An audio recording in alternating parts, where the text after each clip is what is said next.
Welcome to my NB podcast, your own personal podcast. Today we're diving into an amazing school project, making the ultimate Pong game. Ready for a wild ride? Oh, absolutely. A web-based Pong game sounds fantastic. What's the main idea here?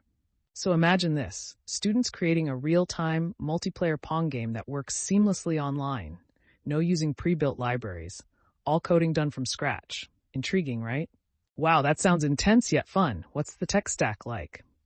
Pure vanilla JavaScript for the front end, Ruby for backend if used. Everything running smoothly as a single-page app on Google Chrome and containerized with Docker. Security? Super tight. No shortcuts on security, that's amazing. But what unique features does this Pong game have?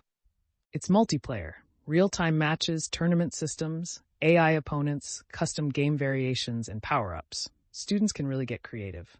AI opponents and power-ups? Sweet. What about expanding the game further?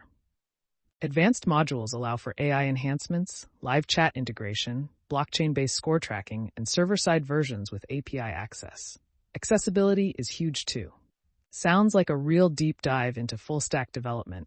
What are the learning outcomes for students?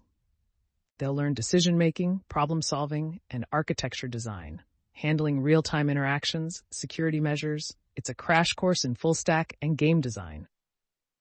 Absolutely fascinating. Final thoughts? Recoding Pong proves classics never die. Students blend coding with creativity and nostalgia. Keep coding, keep creating, and have fun playing. That's a wrap for my NB podcast.